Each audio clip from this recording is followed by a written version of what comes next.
அப்போஸ்தலனாகிய பரிசுத்த பவுல் கொலோசியருக்கு எழுதின நிருபத்தின் 3வது அதிகாரத்தின் 15வது வசனத்தை இந்த நாளின் தியானத்துக்காக எடுத்துக்கொள்ளலாம். கொலோசியருக்கு எழுதின நிருபம் 3வது அதிகாரத்தின் 15வது வசனம். தேவ சமாதானம் உங்கள் இருதயங்களில் ஆளக்கடவது. போதும். தேவ சமாதானம் உங்கள் இருதயங்களில் ஆளக்கடவது.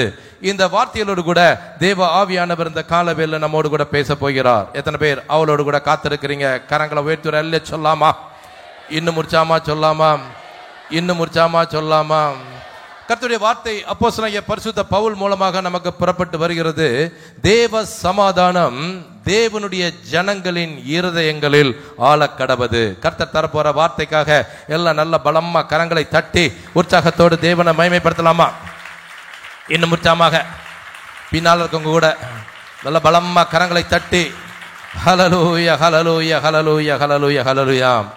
இன்றைக்கு அநேக தேவ ஜனங்களுக்குள்ள தேவ சமாதானமே இல்லாத சூழ்நிலையில்தான் அப்போஸ்தலனாகிய பரிசுத்த பவுல் தேவ ஜனத்துக்கு முக்கியமாக இன்றைக்கு என்ன தேவை என்பதை உணர்ந்து அந்த தேவ சமாதானம் தேவனுடைய ஜனங்களில் அந்த இருதயத்தை ஆள வேண்டும் என்ற ஒரு வைராக்கியத்தோடு அவர் இந்த வார்த்தையை சபைக்கு எழுதி வைத்திருக்கிறார். இன்றைக்கு அநேக தேவ ஜனங்களுக்குள்ள எந்த தேவ சமாதானம் இருக்கணுமோ அந்த தேவ சமாதானமே இல்லாதிருக்கிற சூழ்நிலையில் தான் இப்படிப்பட்ட வார்த்தை இன்றைக்கு சபையாருக்கு புறப்பட்டு வருகிறது. அப்படி பக்கத்தில் அவங்க கையை பிடிங்க, அவங்க முகத்தை பாருங்க, நான் கேட்குற மாதிரி கேளுங்க, என்ன யாரும் பார்க்காதீங்க. யார் கையை பிடிச்சிருக்கீங்களோ அவங்க முகத்தை பார்த்து உங்களுக்குள்ளேயும் எனக்குள்ளேயும் தேவ சமாதானம் ஆளுகை செய்கிறதா? மறுபடியும் கேளுங்க, உங்களுக்குள்ளேயும் எனக்குள்ளேயும் தேவ சமாதானம் ஆளுகை செய்கிறதா? இன்னைக்கு இந்த சமாதானத்தை இழந்து தேவ ஜனங்கள் கூட காணப்படுகிறார்கள். எப்படி பிரதர் இருக்கிறீங்கன்னா, அட ஏதோ இருக்கிறாங்க அப்படிங்கிறாங்க. எப்படி சிஸ்டர் இருக்கிறீங்க அப்படின்னு சொன்னா, என் வாழ்க்கையில நிம்மதியே இல்லை, சமாதானமே இல்லை அப்படின்னு சொல்லி இன்னைக்கு தேவ ஜனங்கள் கூட எந்த தேவ ஜனங்கள் சமாதானத்தை பெற்றுக்கொள்ள வேண்டுமோ, குறிப்பா தேவ சமாதானத்தை பெற்றுக்கொள்ள வேண்டுமோ அந்த தேவ ஜனங்களுக்குள்ள கூட இன்றைக்கு தேவ சமாதானம் இல்லாதபடிக்கு அநேகர் இங்கே உட்கார்ந்து கொண்டிருக்கிறீர்கள். பிரதர், எனக்கும் என் வீட்டுக்காரருக்கும் அடிக்கடி தகராறு, எனக்கும் என் மருமகளுக்கும் அடிக்கடி தகராறு, ஐயோ எங்க மாமியாருடைய டார்ச்சர் என்னால தாங்க முடியல, நான் எப்படி அந்த தேவ சமாதானத்தை பெற்றுக்கொள்ள முடியும் என்று சொல்லி வந்திருக்கிற அநேகர் கூட இன்றைக்கு ஐயோ இந்த உலகத்துல ஏன் இருக்கிறோம், உலகத்துல உயிரோடு கூட இருக்கிறதை காட்டிலும் செத்துட்டா நல்லா இருக்கும் அப்படின்னு சொல்லி சமாதானம் இல்லாத சூழ்நிலையில் வந்திருக்கிற நமக்கு தான் கர்த்தருடைய வார்த்தை புறப்பட்டு வருகிறது. தேவ சமாதானம் உங்கள் இருதயங்களில் ஆளக்கடவது. ஆமென் சொல்ற எல்லாம் நல்ல பலமா கரங்களை தட்டி உற்சாகமாக தேவனை மகிமைப்படுத்துங்க. இன்னும் உற்சாகமாக, இன்னும் உற்சாகமாக, இன்னும் உற்சாகமாக. உலகத்து ஜனங்கள் தான் இன்றைக்கு வாழ்க்கையில நிம்மதி இல்லாம சமாதானம் இல்லாமல் தற்கொலையை நாடி தேடுகிறார்கள் என்று சொன்னால், இன்றைக்கு தேவனுடைய சபைக்கு வருகிற அநேகர் கூட தங்களுடைய வாழ்க்கையில நிம்மதி இல்லாதபடிக்கு தற்கொலை செய்து கொள்கிற அநேக காரியங்களை நானும் நீங்களும் இன்றைக்கு திருச்சபைகள்ல தாராளமாக பார்க்க முடியும். நிறைய வாலிப பிள்ளைகள் இன்றைக்கு திருச்சபையில தற்கொலை செய்து கொண்டிருக்கிறார்கள். நான் அடிக்கடி போகிற ஒரு திருச்சபையில 12 வயதான ஒரு வாலிப பெண், வெறும் 12வது வகுப்பு படிக்கிற 17 வயது நிரம்பின வாலிப பெண் ஒருத்தி, அவள் தன்னுடைய வாழ்க்கையில நிம்மதி இல்லாதபடியினால், காதல் தோல்வி ஏற்பட்டபடியினால் தன்னுடைய வாழ்க்கையை தற்கொலையில் முடித்து கொண்டாள். அநேக தேவ ஜனங்கள் என்று சொல்லப்படுகிறவர்களுக்குள்ள இன்றைக்கு திருட்டுத்தனமான உறவின் மூலமாக அவர்கள் வாழ்க்கையில அந்த அவமானத்தை அடைந்தபடினால நிறைய தேவ ஜனங்கள் கூட இன்றைக்கு அந்த தற்கொலையை செய்து கொண்டிருக்கிறார்கள்.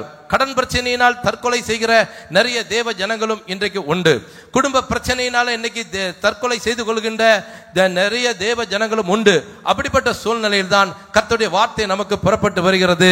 தேவ சமாதானம் நம்முடைய இருதயத்தில் ஆள வேண்டும். ஆமென் சொல்றவங்க எல்லாம் கரங்களை உயர்த்துற அல்ல சொல்லுங்க, இன்னும் உற்சாகமா சொல்லுங்க, இன்னைக்கு உற்சாகமா சொல்லுங்க. நல்ல கவனிங்க. இன்றைக்கு உலகத்து ஜனங்கள் வாழ்க்கையில நிம்மதியை தேடி சமாதானத்தை தேடி எங்கெங்கெல்லாமோ போய் வந்து கொண்டிருக்கிறார்கள். எங்க போனாலும் அவங்களுடைய வாழ்க்கையில நிம்மதியே கிடைக்காது. ஆனால் தேவ ஜனங்களுக்கு நிம்மதியை தருகிற இடம், சமாதானத்தை தருகிற ஒரே இடம் தேவ சமூகம் மாத்திரமே. ஆமென் சொல்ற எல்லாம் நல்ல பலமா கரங்களை தட்டி உற்சாகமாக தேவனை மகிமைப்படுத்துங்க. இன்னும் உற்சாகமாக. ஐயோ, என் வீட்டில் இருந்தா என்னால் நிம்மதியா இருக்க முடியல, தேவ சமூகத்திலேயாவது நான் வந்து விழுந்து கிடந்தால் எனக்கு ஏதாவது சமாதானம் கிடைத்து விடாதா என்று சொல்லி அங்கலாய்ப்போடு கூட வந்திருக்கிற எனக்கு அருமையான தேவ ஜனமே, யாருக்குள்ளெல்லாம் இன்றைக்கு அந்த தேவ சமாதானம் இல்லையோ, நான் விசுவாசிக்கிறேன் இந்த செய்தி முடிவதற்குள் கர்த்தர் நம்மை அந்த விசேஷித்த தேவ சமாதானத்தினால் நிரப்பி அனுப்ப போகிறார். விசுவாசிக்கிறவங்க மாத்திரம் நல்ல பலமா கரங்களை தட்டி உற்சாகமாக தேவனை மகிமைப்படுத்தலாமா? இன்னும் உற்சாகமாக நல்ல கவனிங்க. வந்திருக்கிற எனக்கு அருமையான சகோதரனை சகோதரியே, இந்த தேவ சமாதானம் விசுவாசிகளுடைய இருதயத்துக்குள்ள ஒருவேளை இல்லை என்று சொன்னால் இயேசுவின் வருகையில அந்த விசுவாசிகள் எடுத்துக்கொள்ளப்பட முடியாது. எத்தனை பேர் புரிந்து கொண்டீங்க? கரங்களை உயர்த்துற அல்ல சொல்லுங்க. இன்னும் உற்சாகமா சொல்லுங்க. பக்கத்தில் உங்க கையை பிடிச்சு அவங்க முகத்தை பார்த்து சொல்லுங்க. என்ன யாரும் பார்க்காதீங்க, நான் சொல்ற மாதிரி சொல்லுங்க. உங்களுக்குள்ளயும் எனக்குள்ளயும் தேவ சமாதானம் இல்லை என்றால் இயேசுவின் வருகையில் நானும் நீங்களும் எடுத்துக்கொள்ளப்பட முடியாது. எத்தனை பேர் புரிந்து கொண்டீங்க? கரங்களை உயர்த்தி அல்ல சொல்லுங்க. இன்னும் உற்சாகமா சொல்லுங்க.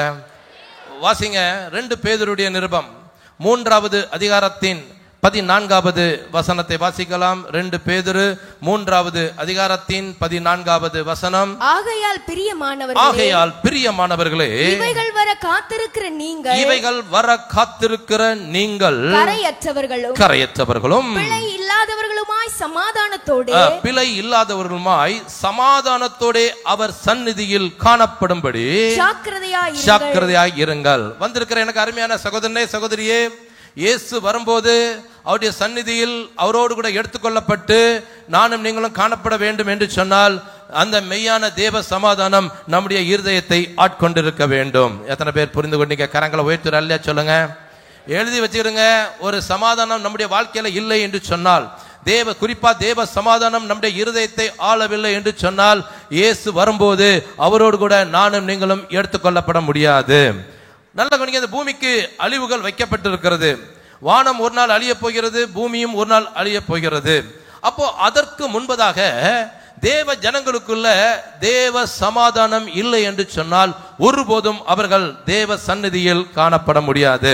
இன்றைக்கு விசுவாசிகளாகிய நானும் நீங்களும் அந்த தேவ சமாதானத்தோடு கூட இருக்க வேண்டும் என்று சொல்லித்தான் உலக தோற்றத்துக்கு முன்பதாகவே ஆண்டவர் நமக்கு சமாதானத்தை வைத்திருந்தார். நல்ல கவனிங்க. நானும் நீங்களும் பிறக்கிறதுக்கு முன்பதாகவே, உலக தோற்றத்துக்கு முன்பதாகவே தேவன் நமக்கு சமாதானத்தை கொடுக்கும்படியாக விரும்பினார்.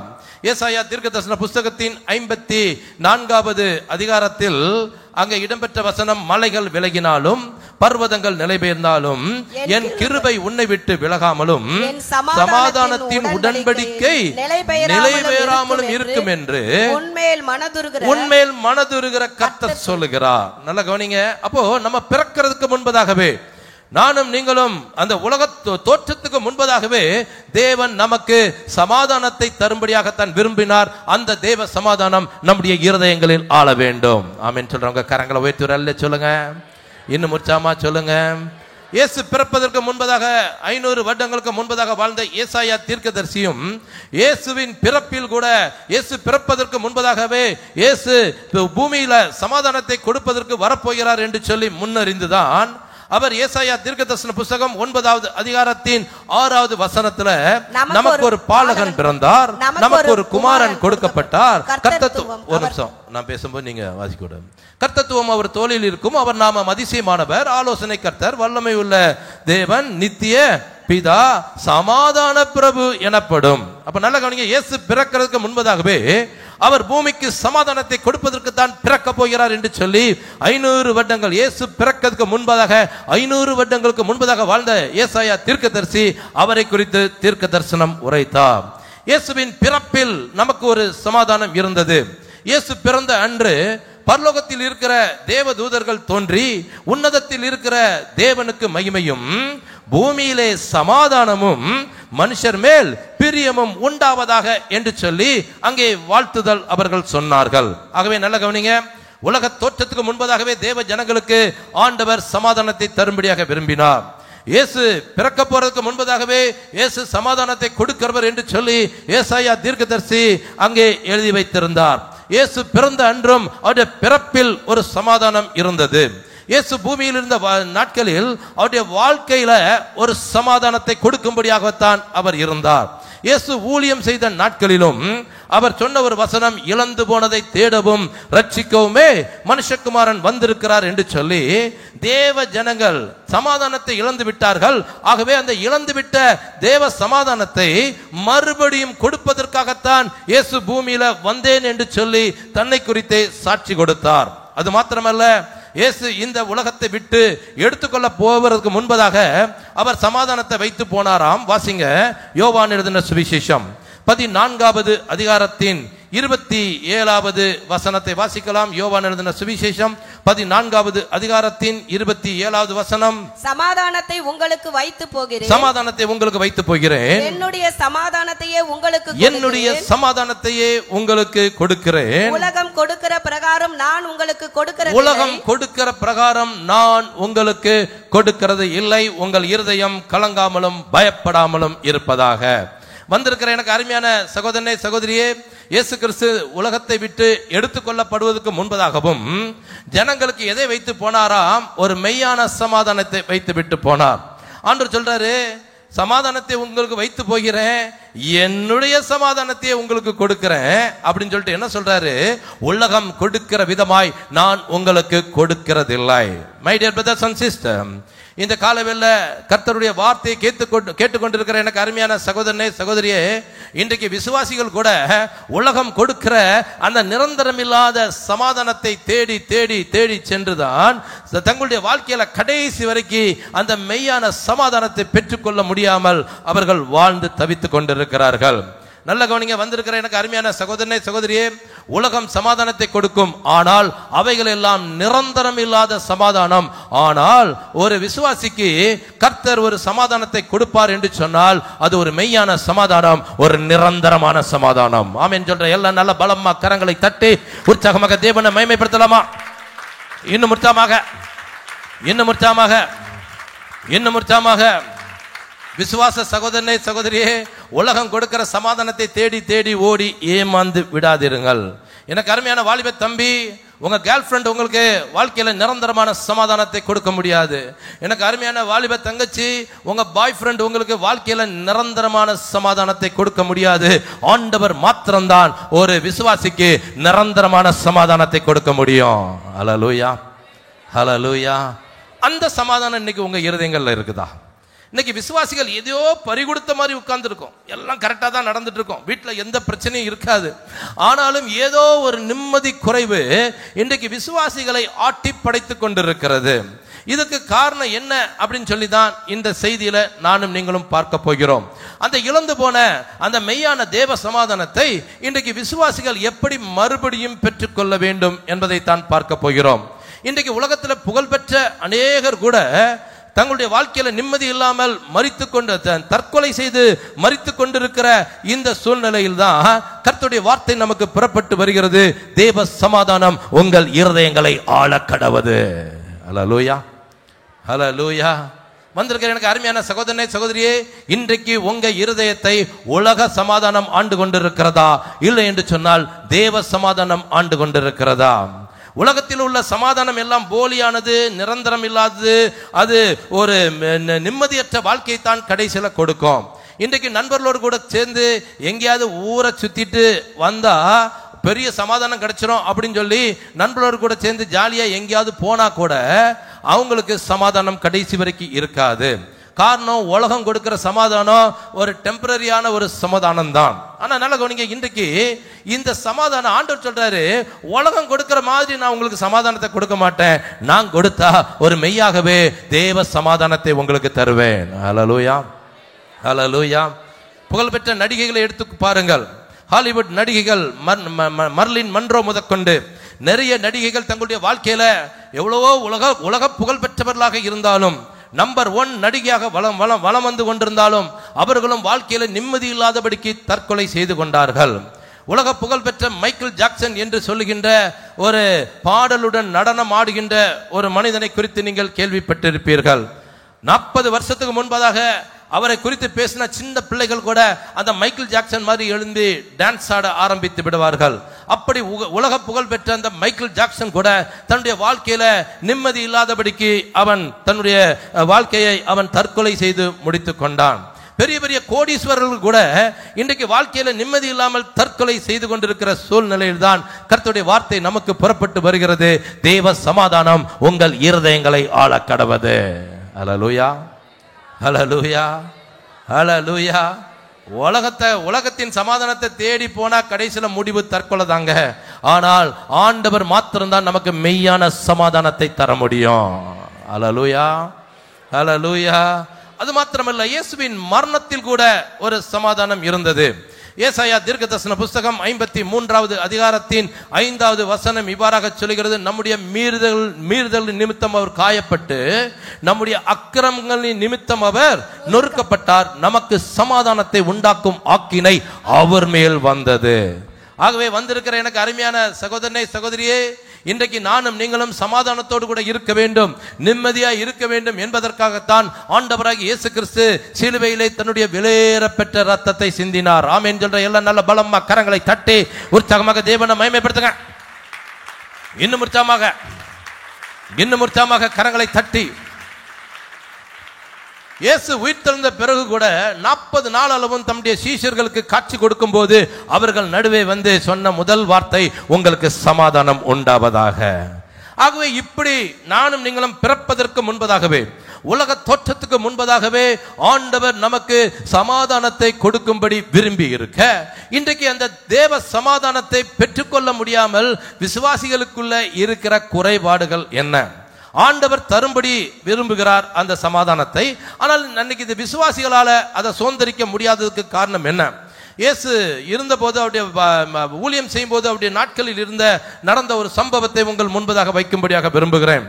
திருப்பிக் கொள்ளுங்கள். லூக்கா எழுதின சுவிசேஷம் 19வது அதிகாரத்தின் 41வது வசனத்திலிருந்து வாசிக்கலாம். லூக்கா எழுதின சுவிசேஷம் 19வது அதிகாரத்தின் 41வது வசனத்திலிருந்து வாசிங்க. அவர் சமீபமாய் வந்தபோது எதற்கு சமீபமாய் வந்தபோது? எருசலேம் நகருக்கு சமீபமாய் வந்தபோது. அதன் பின்னணி என்ன? ஆண்டவராகிய இயேசு கிறிஸ்து ஒலிவமலையின் அடிவாரத்திலிருந்து கிட்டத்தட்ட 20 மைல் தூரம் அவர் ஒரு கழுதையின் மேல் ஏற்றப்பட்டு முன்னடப்பாரும் பின்னடப்பாரும் ஓசனா என்று சொல்லி ஆர்ப்பரிக்க, வழி நெடுக ஜனங்கள் மரக்கிளைகளை தரித்து போட்டு தங்கள் வஸ்திரங்களை விரித்து அவரை ஒரு ராஜாவாகவே மாற்றி அவரை அங்கு பவனி அழைத்து கொண்டு வரும்போது, இயேசு இப்பொழுது அந்த எருசலேம் நகருக்கு சமீபமாய் வரும்போதுதான் அந்த எருசலேம் நகரத்தை பார்த்து அதற்காக கண்ணீர் விட்டு அழுது, வாசிங்கம்மா, உனக்கு கிடைத்த இந்த நாளில் ஆகிலும் உன் சமாதானத்துக்கு ஏற்றவைகளை நீ அறிந்திருந்தாயானால் உனக்கு நலமாயிருக்கும். இப்பொழுதோ அவைகள் உன் கண்களுக்கு மறைவாய் இருக்கிறது என்று சொல்லி அந்த நகரத்தை பார்த்து 2000 வருடங்களுக்கு முன்பதாக ஆண்டவராகிய இயேசு கிறிஸ்து கண்ணீர் விட்டு அழுதாராம். நல்ல கவனிங்க. வந்திருக்கிற எனக்கு அருமையான தேவ ஜனமே, எருசலேம் நகரத்தை பார்க்கிறார். அங்கே உள்ள தேவ ஜனங்கள் சமாதானமாய் வாழ வேண்டும். ஆனால் சமாதானமாய் வாழ வேண்டிய அந்த தேவ ஜனங்களுக்குள்ள சமாதானம் இல்லாதபடியினால் அந்த நகரத்தை பார்த்து, ஐயோ எருசலேமே, உனக்கு கிடைத்த நான் பவனி வருகிற இந்த நாளிலாயிலும் நீ உன் சமாதானத்துக்கு ஏற்றவைகளை அறிந்திருந்தாயனால் நலமாயிருக்கும். ஆனால் அந்த சமாதானத்தை நீ அறிய முடியாதபடிக்கு அவைகள் உன் கண்களுக்கு மறைவாய் இருக்கிறது என்று சொல்லி அந்த நகரத்தை பார்த்து இயேசு கண்ணீர் விட்டு அழுதது போல, இன்றைக்கும் அநேக திருச்சபைகளை பார்த்து திருச்சபையில் உள்ள விசுவாசிகள் சமாதானமாய் இருக்க வேண்டும். ஆனால் அந்த திருச்சபையின் விசுவாசிகள் சமாதானத்தை இழந்திருக்கிறபடினால் அவர்களுக்காக ஆண்டவராக இயேசு கிறிஸ்து இன்றைக்கும் கண்ணீர் வடித்துக் கொண்டிருக்கிறார். வந்திருக்கிற எனக்கு அருமையான திருச்சபையாரே, கர்த்தருடைய வார்த்தை உங்களுக்கு புறப்பட்டு வருகிறது. உங்களுக்கு கிடைத்த இந்த நாளிலாகிலும் உங்கள் சமாதானத்தை நீங்கள் அறிந்திருந்தால் அது உங்களுக்கு நலமாயிருக்கும். ஆமென் சொல்ற எல்லாம் நல்ல பலமா கரங்களை தட்டி உற்சாகமாக தேவனை மகிமைப்படுத்துங்க. இன்னும் உற்சாகமாக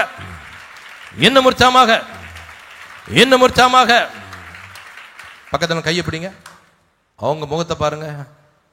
நான் சொல்ற மாதிரி சொல்லுங்க. உங்களுக்கும் எனக்கும் கிடைத்த இந்த நாளிலாகிலும் நானும் நீங்களும் அந்த தேவ சமாதானத்தை அறிந்து கொண்டால் நலமாயிருக்கும். எத்தனை பேர் ஆமீன் சொல்றீங்க? கரங்களை உயர்த்துறாலே சொல்லுங்க. நீங்க உண்மையாவே தேவ சமாதானத்தோடு கூட இருக்கிறீங்களா? இன்னைக்கு நிறைய பேருடைய முகத்துல கவலை குறிகள். ஐயோ, ஏன்டா அந்த உலகத்துல இருக்கிறோம், சபைக்கு வந்தா இங்கேயாவது நிம்மதி கிடைக்கும் சொல்லி பார்த்தோம், ஆனா இங்கேயும் எங்களுக்குள்ள நிம்மதி இல்லையே அப்படின்னு சொல்லி ஏதோ ஒரு காரியத்தினால நிம்மதியை இழந்து தேவ சமாதானத்தை இழந்து காணப்படுகிற எனக்கு அருமையான தேவ ஜனமே, யாரெல்லாம் சமாதானத்தை இழந்து வந்திருக்கிறீர்களோ உங்களுக்கு ஆண்டவர் மெய்யான தேவ சமாதானத்தை மறுபடியும் தரப்போகிறார். ஆமென் சொல்ற எல்லாம் நல்ல மறுபடியும் பலமா கரங்களை தட்டி உற்சாகமாக தேவனை மகிமைப்படுத்துங்க. இன்னும்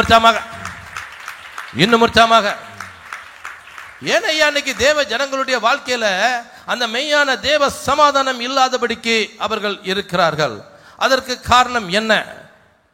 பழைய ஏற்பாட்டு காலத்தில் நடந்த ஒரு சம்பவத்தை உங்கள் முன்பதாக வைத்து இந்த புதிய ஏற்பாட்டு காலத்தில் கூட அந்த விசுவாசிகள் சமாதானத்தை இழப்பதற்கான காரணம் என்ன என்பதை நானும் நீங்களும் கண்டுபிடித்து அந்த சமாதானத்துக்கான வழியை அறிந்து கொண்டு கடந்து செல்ல போகிறோம். மறுபடியும் கேட்கிறேன், எத்தனை பேர் அவளோடு கூட இருக்கிறீங்க? கரங்களை உயர்த்துற சொல்லுங்க. இன்னும் உற்சாகமா சொல்லுங்க. உண்மையாகவே சொல்லுங்க. யாருக்கெல்லாம் அந்த மெய்யான தேவ சமாதானம் வேணும் அவங்க மட்டும் மறுபடியும் கரங்களை உயர்த்துற சொல்லுங்க. ஹல்லேலூயா, ஹல்லேலூயா. திருப்பிக் கொள்ளுங்கள். 2 நாளாகமத்தின் புஸ்தகம் 15வது அதிகாரத்தின் 5வது வசனத்தை வாசிக்கலாம். 2 நாளாகமத்தின் புஸ்தகம் 15வது அதிகாரத்தின் 5வது வசனத்தை வாசிங்க. அக்காலங்களிலே வெளியே போகிறவர்களுக்கும் உள்ளே வருகிறவர்களுக்கும் சமாதானம் இல்லை. தேசங்களின் குடிகள் எல்லாருக்குள்ளும் மகா அமளி உண்டாயிருந்தது. நல்ல கவனிங்க. நாளாகம புஸ்தகம் எழுதப்பட்ட அந்த நாட்களிலே தேவ ஜனமாகிய இஸ்ரவேல் ஜனங்களை குறித்து தான் இந்த புஸ்தகத்தில் எழுதப்பட்டிருக்கிறது. அந்த நாட்கள்ல என்ன நடந்துச்சா, ஊரை விட்டு வெளியே போகிறவங்களுக்கும் சமாதானம் இல்லையா, மறுபடியும் ஊருக்குள்ள வருகிறவர்களுக்குள்ளும் சமாதானம் இல்லையா. அட என்னடா இது வாழ்க்கை, சென்னையிலே இருந்துட்டு இருந்தா எங்களுக்கு நிம்மதி இல்லை, கொஞ்சம் ஒரு சேஞ்சுக்கு நாங்க 10 நாள் எங்கேயாவது டூர் போயிட்டு வர போறோம், காஷ்மீர் இல்ல குளு மணாலி அங்க நாங்க போயிட்டு கொஞ்சம் ஊரை விட்டு வெளியே போயிட்டு வந்தாலாது எங்க வாழ்க்கையில நிம்மதியா இருக்குமா அப்படின்னு சொல்லி 10 நாள் இல்ல 15 நாள் எங்கேயாவது டூருக்கு போயிட்டு அங்க இருந்தாலும் அவங்களுக்குள்ள சமாதானம் இல்லையா. அட என்னடா இங்க காஷ்மீர் வந்துட்டோம், இங்கேயும் சமாதானம் இல்ல, மறுபடியும் சென்னைக்கு தான் திரும்பி பார்ப்போம் அப்படின்னு சொல்லி இங்க சென்னைக்கு வந்தாலும் சமாதானம் இல்லையா. My dear brothers and sister, நல்ல கவனிங்க. இன்னைக்கு சமாதானத்தை தேடி, நிரந்தரம் இல்லாத உலகத்தின் சமாதானத்தை தேடி இன்றைக்கு விசுவாசிகள் எங்கெங்கோ அலைந்து கொண்டிருக்கிறார்கள்.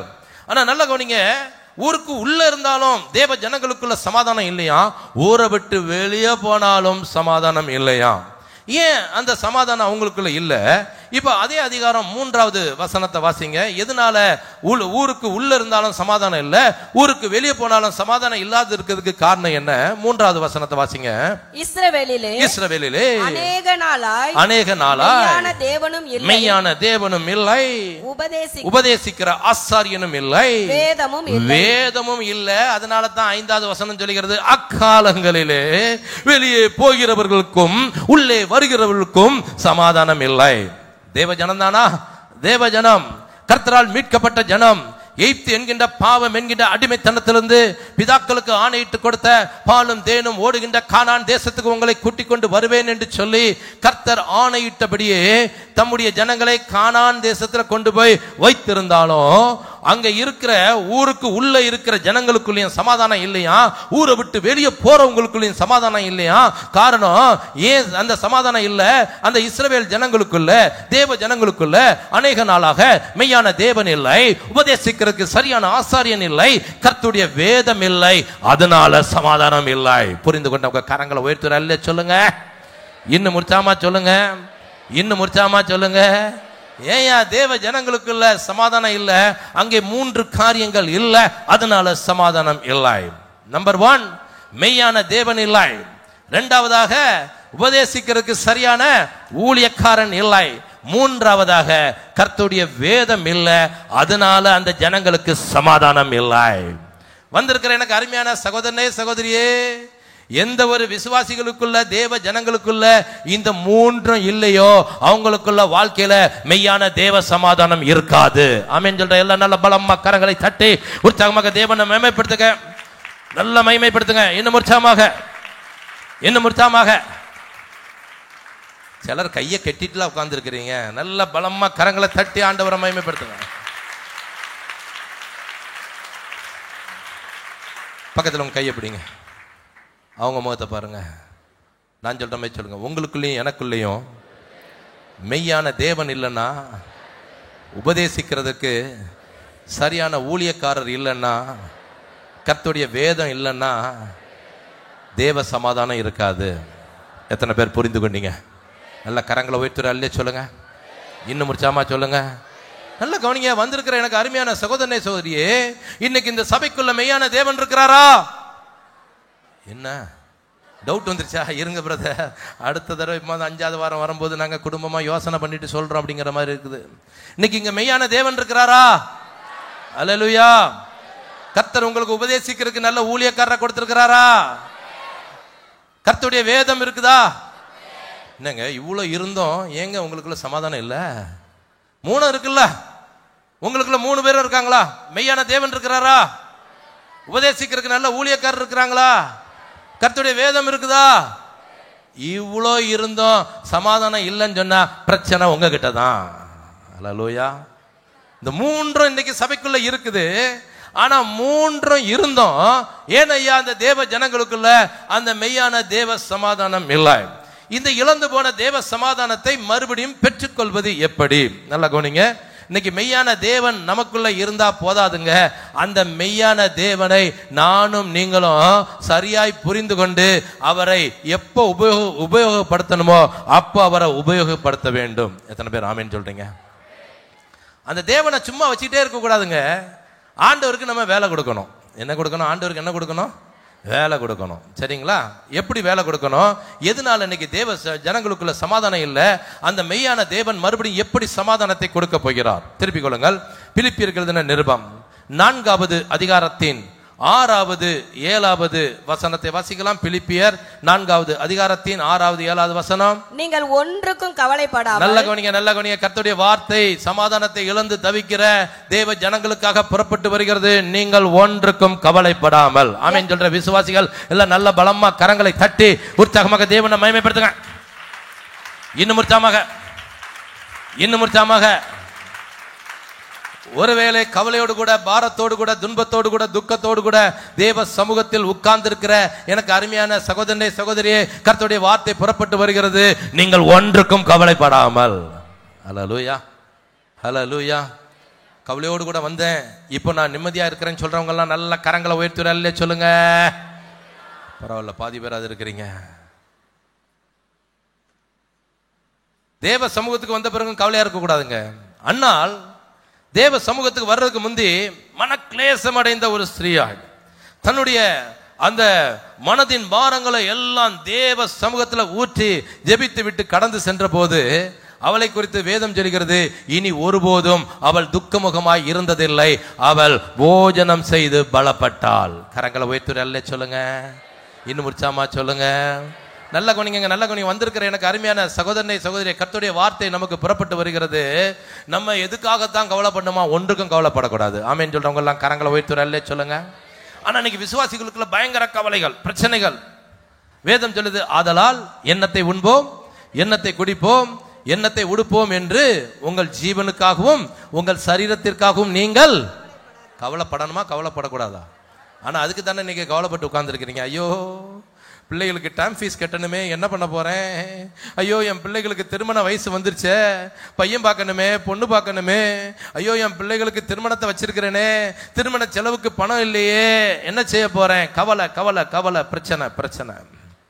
இன்றைக்கு இந்த கவலைகள் தான் தேவ சமூகத்தில் நம்முடைய சமாதானத்தை இழக்க வைக்கும். எத்தனை பேர் புரிந்து கொண்டீங்க? கரங்களை உயர்த்துற அல்ல சொல்லுங்க. இன்னும் உற்சாகமா சொல்லுங்க.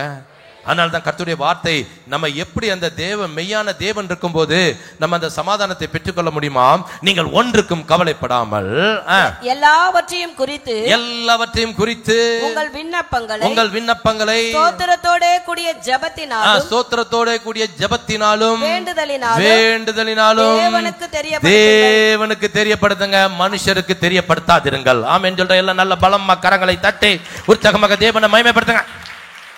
இன்னும் உற்சாகமாக my dear brothers and sister, இன்னைக்கு நமக்கு இருக்கிற பிரச்சனைகள், கவலைகள், பாரங்கள், துன்பங்கள், துக்கங்கள் இவைகள்லாம் இருக்கும்போது நம்ம தெரியப்படுத்தக்கூடிய ஒரே நபர் தேவன் மாத்திரமே. ஹல்லேலூயா, ஹல்லேலூயா. அதைத்தாங்க இன்னைக்கு நம்ம விசுவாசிகள் செய்யறது இல்ல. பக்கத்திலே மெய்யான தேவன் இருக்கிறார், நம்முடைய சத்தத்தை கேட்கிறதுக்கு தேவன் எப்பொழுதும் ஆயத்தமாய் இருக்கிறார். ஆண்டவர் சொல்றார், இந்த ஸ்தலத்தில் செய்யப்படுகிற விண்ணப்பத்துக்கு என் கண்கள் காண்கிறவைகளும் என் செவிகள் கவனிக்கிறதுமாய் இருக்கிறது. அப்ப பாருங்க, ஆண்டவர் பக்கத்துல இருந்து நம்முடைய வார்த்தைகளை கேட்கிறதற்கு ஆயத்தமா இருந்தாலும் இன்னைக்கு தேவ ஜனங்கள் தங்களுக்குள்ள கொஞ்சம் கவலைகள், பிரச்சனைகள், அப்படி போராட்டம், பாடுகள் வந்த உடனே யாரை தேடி போயிடுறோம்? மனிதர்களை தேடி போயிடுறோம். நல்லா கவனிங்க. தேவனுக்கு தெரியப்படுத்தணுமா இல்ல மனிதர்களுக்கு தெரியப்படுத்தணுமா? சத்தமா சொல்லுங்க. ஆனா இன்னைக்கு பக்கத்து சகோதரி பார்த்து சொல்றோம்ல, ஐயோ சிஸ்டர் எனக்காக ஜோம் பண்ணிடுங்க சிஸ்டர். இவங்க ஜோம் பண்ண மாட்டாங்க. ஆனால் அவங்கள போய் என்ன சொல்லுவாங்க? எனக்காக ஜோம் பண்ணுங்க. ஃபாஸ்டிங் ப்ரேயருக்கு வந்து இப்படி கப்பல் கவுந்த மாதிரி உட்கார்ந்துருப்பாங்க. பக்கத்து சகோதரி, ஏன் சிஸ்டர் என்னால் நல்ல கலகலன்னு இருப்பீங்களே, இன்னைக்கு ஏன் சிஸ்டர் இப்படி இருப்பேன்? ஐயோ சிஸ்டர் எனக்கு இருக்கிற பிரச்சனை என்ன தெரியுமா? ஐயோ என் வீட்டுக்காரர் இப்படி டார்ச்சர் பண்றாரு, என் மருமக என்ன இப்படி துன்பப்படுத்துறா, ஐயோ நான் இருக்கிறவரை செத்துட்டா நல்லா இருக்கும் சிஸ்டர், எனக்காக ஜோம் பண்ணுங்க. ஏன் நீ ஜோம் பண்ண மாட்டியா? உன் சத்தத்தை தேவன் கேட்கறதுக்கு ரெடியா இருக்கிறார். ஹல்லேலூயா, ஹல்லேலூயா. ஆண்டவர் சொல்றாரு, யார்கிட்ட தெரியப்படுத்தணுமோ அவங்க கிட்ட தெரியப்படுத்தாம சிஸ்டர் கிட்டையும் பிரதர் கிட்டையும் சொல்றதுனால ஒரு பிரயோஜனம் இல்லை. நமக்கு இருக்கிற பிரச்சனைகள், போராட்டம், கவலை அதெல்லாம் சொல்ல வேண்டிய ஒரே நபர் தேவன் மாத்திரமே. ஹல்லேலூயா, ஹல்லேலூயா, ஹல்லேலூயா. நல்ல தேவனுக்கு தெரியப்படுத்துங்கள். அப்ப என்ன நடக்குது பாருங்க. அப்பொழுது எல்லா புத்திக்கும் மேலான தேவ சமாதானம் ஆமென் சொல்ற எல்லாம் நல்ல பலமா கரங்களை தட்டி உற்சாகமாக தேவனை மகிமைப்படுத்துங்க. இன்னும் உற்சாகமாக கரங்களை தட்டி ஹல்லேலூயா, ஹல்லேலூயா, ஹல்லேலூயா, ஹல்லேலூயா, ஹல்லேலூயா. தேவ சமாதானம் வேணுமா? தேவ சமாதானம் வேணுமா? மெய்யான தேவன் நம்ம பக்கத்திலே இருக்கிறார். நமக்கு இருக்கிற கவலைகள், பிரச்சனைகள், போராட்டம், உபத்திரவம், துன்பம், துக்கம் எல்லாத்தையும் தேவன் கிட்ட தெரியப்படுத்திட்டு நம்ம ஃப்ரீ ஆயிட்டோம்னு சொன்னா எல்லா புத்திக்கான மேலான தேவ சமாதானம் நம்முடைய இருதயத்தை ஆளுகை செய்யும். ஹல்லேலூயா, ஹல்லேலூயா. இன்னைக்கு இஸ்ரவேல்ல மெய்யான தேவன் அன்னைக்கு இருந்தோம், அவங்களுக்குள்ள சமாதானம் இல்லை. இன்னைக்கு திருச்சபையில தேவன் நம்மோடு கூட இருந்தோம், அந்த தேவன்கிட்ட நம்ம பிரச்சனைகளையும் கவலைகளையும் சொல்லாதனாலதான் இன்னைக்கு பிரச்சனைக்கு மேல பிரச்சனைகள். எத்தனை பேர் புரிந்து கொண்டீங்க? கரங்களை உயர்த்துற அல்ல சொல்லுங்க. வேதம் சொல்லுகிறது 1 பேதுரு 5வது அதிகாரம் 7வது வசனம், அவர் உங்களை விசாரிக்கிற ஆனபடினால் உங்கள் கவலைகளை எல்லாம் யார்கிட்ட கொண்டு வைக்கணும்? பக்கத்து சகோதரிகிட்ட கொண்டு போய் வைங்க, பக்கத்து பிரதர்கிட்ட கொண்டு வைங்க. அப்படியா போட்டுருக்குது? யார்கிட்ட வைக்கணும்? அவர் உங்களை விசாரிக்கிறானபடியால் உங்கள் கவலைகள் எல்லாம். வேதம் சொல்லுகிறது 55வது சங்கீதம் 22வது வசனம், கர்த்தர் மேல். அவ்வளவுதானா? முடிஞ்சு போச்சா வசனம்? அவர் உன்னை ஆதரிப்பார், கைவிட மாட்டார். இன்னைக்கு நமக்கு இருக்கிற பிரச்சனை, போராட்டம், உபத்திரவம், கவலை, கண்ணீர் எல்லாத்தையும் வைக்க வேண்டிய ஒரே நபர் யாரு? அந்த மெய்யான தேவன் மேல வைக்கணும். ஆமென் சொல்ற எல்லா விசுவாசிகளும் நல்ல பலமா கரங்களை தட்டி உற்சாகமாக தேவனை மகிமைப்படுத்துங்க. இன்னும் உற்சாகமாக. நிறைய ஊழிய ஸ்தாபனங்கள் எழும்பி விட்டது. உங்களுக்கு ஏதாவது கவலையா, பிரச்சனையா, உடனே எங்களுக்கு டயல் பண்ணுங்க. எங்கள் ஜெப பங்காளர்கள் உங்களுக்காக 24 மணி நேரமும் எப்பொழுதும் ஜெபிக்க காத்திருக்கிறார்கள். அது யாருக்குன்னா தேவனை அறியாதவங்களுக்கு, விசுவாசிகளுக்கு கிடையாதுங்க. விசுவாசிகளுக்கு கிடையாது. நல்ல கவனிங்க. யாரு டயல் பண்ணி ஜெபம் பண்ண சொல்லலாம்னு சொன்னா தேவனை அறியாத ஜனங்கள் தான் அங்க போய் டயல் பண்ணி ஜெபம் பண்ண சொல்லாமே ஒழிய தேவனை அறிந்த விசுவாசிகள் தெரியப்படுத்த வேண்டிய ஒரே நபர் தேவன் மாத்திரமே. ஹல்லேலூயா, ஹல்லேலூயா. அப்ப கர்த்தர் மேல நம்ம பாரத்தை வச்சுட்டு நம்ம ஃப்ரீ ஆயிட்டோம்னு சொன்னா ஒரு இனந்தெரியாத தேவ சமாதானம் நமக்குள்ள வரும். எத்தனை பேர் ஆமேன்னு சொல்றீங்க? எங்க ஆண்டவர்கிட்ட வச்சுட்டு ஆண்டவர் கை விட்டுருவாரா? கர்த்தர் மேல் உன் பாரத்தை வைத்து விடு, அவர் உன்னை. ஒரு கிராமத்துல ஒரு வயசான பாட்டியமா இருந்தாங்களாம். படு கிராமம் அது. ஊர்ல சரியான கடைகள் கிடையாது, எலக்ட்ரிசிட்டி கிடையாது, எதுவுமே கிடையாது. பக்கத்துல ஒரு டவுன் இருந்துச்சு. அந்த டவுன்ல தான் அந்த சுத்துப்பட்டி கிராமங்கள்ல உள்ள எல்லா ஜனங்களும் வந்து அது வாரத்துக்கு ஒரு நாள் அங்க சந்தை கூடும். சந்தைனா மார்க்கெட். அந்த மார்க்கெட்ல வந்து வாரத்துக்கு ஒரு நாள் தேவையான மளிகை ஜாமான், காய்கறி எல்லாத்தையும் வாங்கிக்கிட்டு அதுக்கப்புறம் ஒரு வாரத்துக்கு அதைத்தான் வச்சு அந்த கிராமங்கள்ல யூஸ் பண்ணணும். இதுதான் நிலைமை. அந்த பாட்டியம்மாவுக்கும் வயசாயிடுச்சு. பிள்ளைகளும் பேர பிள்ளைகளும் ஃபாரின்ல இருக்கிறாங்க. இந்த அன்னைக்கு வியாழக்கிழமை சந்தை கூடுற நாள்.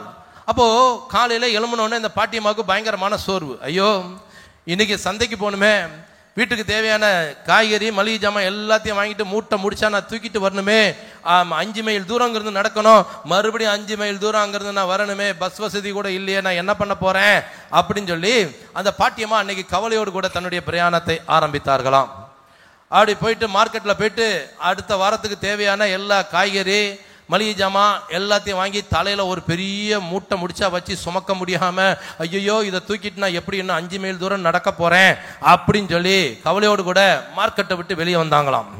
அப்போ அந்த பாட்டியம்மா ஊரை சேர்ந்த பண்ணையார் ஒருத்தர் அப்படி கார்ல கிராஸ் பண்ணாராம். பண்ணையார் முன் சீட்ல உட்கார்ந்து இருந்தாராம். பாட்டியம்மாவை பார்த்த உடனே, ஐயோ நம்ம ஊர் பாட்டியம்மா பாவம், சுமக்க முடியாம இவ்வளவு பெரிய மூட்டையை தூக்கிட்டு போறாங்களே அப்படின்னு சொல்லி டிரைவர்கிட்ட சொல்லி பின் சீட்டு கதவை திறந்து விடுப்பா, அந்த பாட்டியம்மாவை ஏத்திக்க அப்படின்னு சொன்ன உடனே பாட்டியம்மாவுக்கு ரொம்ப சந்தோஷம். ஐயோ 5 மைல் தூரம் நடக்கணும்னு சொல்லி நினைச்சமே, ஏசப்பா எனக்கு என்ன இப்போ பாரம் குறைஞ்சு போச்சு அப்படின்னு சொல்லிட்டு அப்படி பின் சீட்ல வந்து ஏறி உட்கார்ந்துட்டாங்களாம். 2 பேருமே பெருசு, பண்ணையாரும் பெருசு, பாட்டியம்மாவும் பெருசு. ஊர் கதையெல்லாம் பேசிட்டு போறாங்க. ஊர்ல உள்ள சரோஜாக்கா கதை, ரூபன் கதை, எல்லா கதையும் பேசிட்டே போனனால நேரமே போகல. போன உடனே திரும்பி அந்த ஊரை விட்டு அந்த மெயின் ரோட விட்டு ஊருக்குள்ள இறங்கணும். திடீர்னு சொல்லி பண்ணையார் திரும்பி பார்த்தா அந்த பாட்டியம்மா அந்த மூட்டை முடிச்ச இன்னும் தலையிலேயே வச்சிருந்தாங்களாம். தலையிலே வச்சிருந்தவொடனே இவருக்கு ஆச்சரியப்பட்டு, என்ன பாட்டியம்மா இது, பின் சீட்ல அவ்வளோ இடம் இருக்குது, நீங்க ரொம்ப கஷ்டப்படுறீங்கன்னு சொல்லி தான் உங்களை அங்க ஏத்தணும், உங்க அந்த மூட்டை முடிச்செல்லாம் அங்க சீட்லயே வச்சிருக்க வேண்டியதானே அப்படின்னா அந்த பாட்டியம்மா சொன்னாங்களாம், ஏன் அவங்க காருக்கு கஷ்டம், அது பாவம் என்னைதான் சுமக்குது, நான் தலையில வச்சிருக்கிற மூட்டை முடிச்ச ஏன் சுமக்கணும், அதனால என் தலையிலேயே வச்சுக்கிறேன்னாங்களாம். சிரிக்கிறீங்களா? அந்த பாட்டியம்மாலாம் நீங்க தான். இன்னைக்கு பக்கத்திலே மெய்யான ஆண்டவர் இருக்கிற நம்முடைய பாரங்களை சுமக்க, அவர்கிட்ட வச்சுட்டு சமாதானமா இருக்கிறத விட்டுட்டு நாமளே சுமந்துட்டு இருந்தோம்னா சமாதானம் கடைசி வரைக்கும் கிடைக்காது. மெய்யான தேவன் மேல நம்முடைய பாரங்களை வைத்து விட்டால் இன்னைக்கு நமக்கு மெய்யான தேவ சமாதானம் வரும். ஆமென் சொல்ற எல்லாம் நல்ல பலம் மக்கரங்களை தட்டி உற்சாகமாக தேவனை மகிமைப்படுத்துங்க. இன்னைக்கு நிறைய விசுவாசிகள் எல்லாரும் முன்னாடி நல்ல ஒரு நடிப்பு, நல்ல ஒரு சமாதானமா இருக்கிற மாதிரி ஒரு நடிப்பு நடிக்கிறாங்களே ஒழிய உண்மையான ஒரு சமாதானம் இன்னைக்கு நிறைய தேவ ஜனங்களுக்குள்ள இல்லவே இல்லை. நண்பர்கள் முன்பாக ஹாய் பாய் சொல்லிக்கிட்டு என்னவோ ரொம்ப ஹாப்பியா இருக்கிற மாதிரி ஒரு நடிப்பு. ஒரு மனிதன் வாழ்க்கையில ரொம்ப நிம்மதி இல்லாம இருந்தானாம், ரொம்ப துக்கத்தோடு கூட எப்போதுமே தனிமையில் அப்படி உட்கார்ந்துட்டே இருந்தானாம். அப்போ அவனோடு கூட வேலை செய்யற அவனுடைய நண்பர்கள் அவங்ககிட்ட வந்து, ஏன்பா நீ மட்டும் என்ன இப்படி தனிமையா உட்கார்ந்து எதையோ யோசனை பண்ணி ரொம்ப டிப்ரெஷன்ல ரொம்ப துக்கமா இருக்கிறேப்பா, நீ நம்ம சிட்டியில நல்ல ஒரு மனதத்துவ டாக்டர் இருக்காரு, அவரை போய் பாரு, அவர் உன்னுடைய நிம்மதிக்கான ஒரு வழியை சொல்லுவார் அப்படின்னு சொன்ன உடனே இந்த மனுஷனை என்ன பண்ணானா, அந்த டாக்டர்கிட்ட ஒரு குறிப்பிட்ட நாள்ல அப்பாயின்மெண்ட் வாங்கிட்டு அவரை போய் சந்திக்க போனானாம். டாக்டர் ஒரு சேர்ல உட்கார வச்சுட்டு அவனை மனதத்துவ டாக்டர்கள் கேட்க வேண்டிய கேள்விகள் எல்லாம் அப்படி 1 மணி நேரமா உட்காந்து விசாரிச்சாராம். குடும்பம் சூழ்நிலை என்ன, பின்னணி என்ன, உனக்கு என்ன கலர் பிடிக்கும், என்ன சீசன் பிடிக்கும் அப்படிங்கிறத எல்லாமே கேட்டாங்களாம். கடைசி அந்த டாக்டர் ஒன்னே கேட்க மறந்துட்டாராம், நீ எங்கப்பா வேலை செய்யற அப்படிங்கிற ஒன்னே கேட்க மறந்துட்டாராம், மற்ற எல்லாத்தையும் கேட்டாராம். இந்த மனிதனும் எல்லாம் டாக்டர் சொல்லிட்டு சரி நம்பிக்கையோடு கூட டாக்டர் தனக்கு நிரந்தரமா சமாதானம் கிடைக்கிறதுக்கு நிம்மதி கிடைக்கிறதுக்கு ஒரு வழி சொல்லுவார் அப்படின்னு சொல்லிட்டு அந்த மனுஷன் டாக்டர் முகத்தை ஆவலோடு கூட பார்த்தானாம். டாக்டர் சொன்னாராம், ஏன்பா உனக்கு சமாதானம் தானே வேணும், நீ ஒண்ணு பண்ணு அப்படின்னு சொல்லிட்டு அந்த சிட்டியில ஒரு தியேட்டர் பேரை சொல்லிட்டு, இந்த தியேட்டர்ல ஒரு நல்ல ஒரு சினிமா ஓடுதுப்பா, இந்த சினிமாவில் 2 காமெடியன் வந்து அப்பப்ப வந்து அங்க சினிமா பார்க்கறவங்கள வயிறு குலுங்க சிரிக்க வைக்கிறாங்க, அந்த சினிமா மட்டும் போய் பார்த்துரு, உன் வாழ்க்கையில ஒரு நிரந்தரமான நிம்மதி கிடைச்சிரும் அப்படின்னு சொன்ன உடனே அந்த மனுஷன் டாக்டருடைய முகத்தை அலட்சியமா எட்டி பார்த்துட்டு, டாக்டர் இந்த சினிமாவை நான் பல தடவை பல ஷோல போய் பார்த்துட்டேன், அங்க இருக்கிற வரைக்கும் தான் நிம்மதி இருக்குது, அந்த காமெடியன் ஜோக் அடிக்கும் போது தான் கொஞ்ச நேரம் உட்கார்ந்து சிரிக்கிறேன், அதுக்கப்புறம் வீட்டுக்கு வந்த பிறகு எனக்கு சமாதானம் இல்லாம போயிடுது, நிம்மதி இல்லாம போயிடுது, ப்ளீஸ் டாக்டர் என் வாழ்க்கையில நிரந்தரமா இருக்கு சமாதானமா இருக்கு வழி சொல்லுங்க அப்படின்னா. உடனே டாக்டர் கொஞ்ச நேரம் யோசனை பண்ணிட்டு, அதுல உனக்கு சமாதானம் இல்லையா, சரி இன்னொரு வழி சொல்றேன்ப்பா கேள் அப்படின்னு சொன்ன உடனே இந்த மனுஷன் டாக்டரை அப்படியே ஆவலோடு கூட பார்த்தான் நான் முகத்தை. டாக்டர் சொன்னாராம், ஏப்பா நம்ம சங்கீத சபா இருக்குத, அந்த சங்கீத சபால இந்த டிசம்பர் மாசத்துல குளிர் சீசன்ல சாயங்காலம் 6 மணிலிருந்து விடிய காலம் 6 மணி வரைக்கும் நிறைய சங்கீத வித்வான்கள் வந்து இசை மீட்டுறாங்க, பாடுறாங்க. அந்த சங்கீத இசையிலையும் பாடல்லையும் மெய் மறந்து அங்க போய் உட்கார்ந்துருவாங்க. சாப்பாடு கூட வேண்டாம் அவங்களுக்கு, பாத்ரூம் கூட எஞ்சி போக மாட்டாங்க. அப்படியே 12 மணி நேரமும் அந்த இசையில் அப்படி லயித்து போயிடுவாங்கப்பா. வீட்டுக்கு வந்த பிறகும் அந்த இசை அவங்களுக்குள்ள ரீங்காரம் விட அந்த இசையிலேயே ரொம்ப நிம்மதி வந்துடும்ப்பா, நீ அங்க போய் பாரு, உனக்கு நிரந்தரமா ஒரு நிம்மதி வந்துடும் அப்படின்னு சொன்ன உடனே மறுபடியும் அந்த மனுஷன் டாக்டரை அப்படி ஏற எடுத்து பார்த்து, டாக்டர் இந்த சங்கீத சபாவில் இந்த இசை கச்சேரியை நான் பல தடவை கேட்டேன் டாக்டர், ஆனாலும் என் வாழ்க்கையில நிம்மதி இல்லை, ப்ளீஸ் டாக்டர் நான் நிரந்தரமா நிம்மதியா இருக்கிறதுக்கு எனக்கு ஒரு வழி சொல்லுங்க அப்படின்னா. உடனே டாக்டர் யோசனை பண்ணிட்டு கடைசியா ஒரு வழி சொல்றேன்ப்பா, இதுல நிச்சயமாகவே உனக்கு ஒரு நிரந்தரமான நிம்மதி கிடைச்சிடும் சொன்ன உடனே அந்த மனுஷன் சந்தோஷமா டாக்டருடைய முகத்தை பார்த்தானா. டாக்டர் சொன்னாராம், ஒன்றும் இல்லப்பா, நம்ம சிட்டியில புதுசா ஒரு சர்க்கஸ் போட்டிருக்கிறாங்க. அந்த சர்க்கஸ்ல ஒரு கோமாளி என்ன பண்றான், ஒவ்வொரு சீன் முடிஞ்ச உடனே நடுவே வந்து அங்க வந்திருக்கிற ஜனங்களை ரொம்ப வயிறு குழுங்க உட்கார சிரிக்க வைக்கிறான்பா. உள்ளுக்குள்ள உட்கார்ந்து இருக்கும் போது அந்த கோமாளியோட இதை பார்க்கறதுக்கே நிறைய பேர் அந்த சர்க்கஸ்க்கு அடிக்கடி வராங்க. அது மட்டும் இல்ல, சர்க்கஸ் முடிஞ்சு போன உடனே பஸ் ஸ்டாண்ட்லயும் ரயில்வே ஸ்டேஷன்லயும் நின்று அந்த கோமாளி செய்யறதே சொல்லி சொல்லி காமிச்சு ரொம்ப வயிறு குழுங்க சிரிக்கிறாங்க. வீட்டில் வந்தாலும் பிள்ளைகள் அதை சொல்லி சிரிக்கிறாங்க, பெற்றோர் முதற்கொண்டு அதை சொல்லி சொல்லி சிரிக்கிறாங்கப்பா. நீ அந்த சர்க்கஸ்க்கு மட்டும் போய் பாரு, அந்த கோமாளி பண்றதை பார்த்தா உனக்கு எல்லாமே உனக்கு வாழ்க்கையில நிரந்தரமான நிம்மதி கிடைச்சிரும் சொன்ன உடனே அந்த மனுஷன் பயங்கரமா அழ ஆரம்பிச்சானாம். ஓன்னு சொல்லி அழுதுட்டு இருந்தானாம். டாக்டருக்கு வந்து ஷாக் ஆயிட்டாரு, என்னப்பா அப்படின்னு சொல்லி தட்டி, என்னாச்சு, நான் நீ சமாதானமா இருக்கிறது தானே வழி சொன்னேன். இன்னொன்னு அந்த மனுஷன் அழுகை அடக்க முடியாம சொன்னானா, டாக்டர் அந்த சர்க்கஸ்ல எல்லாரையும் வயிறு குழுங்க சிரிக்க வைக்கிற அந்த கோமாளியே நான் தான் டாக்டர் அப்படின்னானா. இன்னைக்கு நிறைய பேர் அப்படிதான் இருக்கிறீங்க.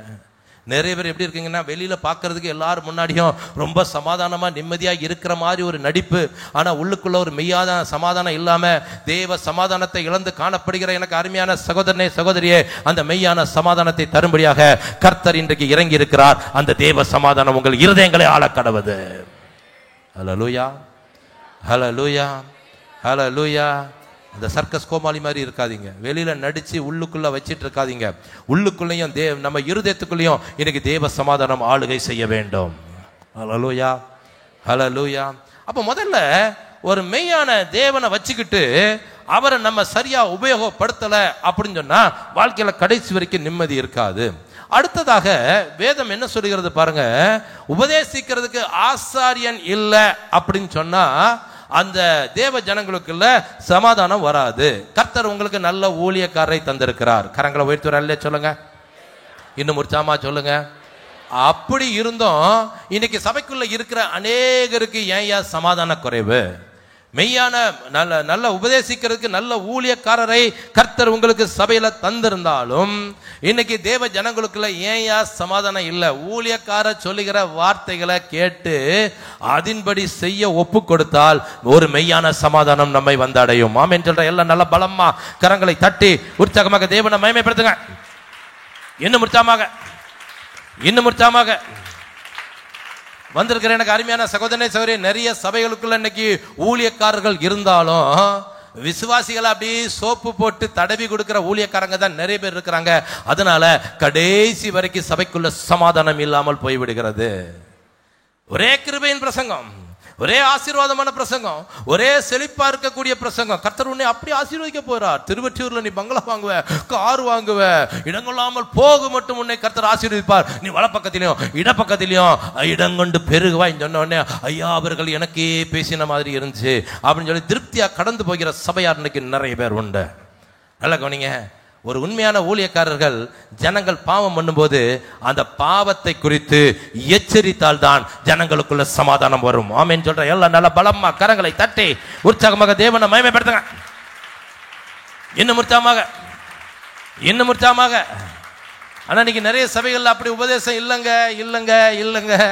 நீ என்ன பாவனாலும் பண்ணிக்க, ஆனா கர்த்தருடைய கிருபை உன் மேல இருக்கும். கர்த்தர் உன்னை ஆசீர்வதிப்பார், மென்மேலும் உயர்த்துவார். எப்படிங்க உயர்த்துவாரு? பாவம் செய்யற விசுவாசிகளை கர்த்தர் ஆசீர்வதிப்பாரா? சொல்லுங்க சொல்லுங்க. பாவம் பண்ணா சமாதானம் இருக்குமா? இருக்காது.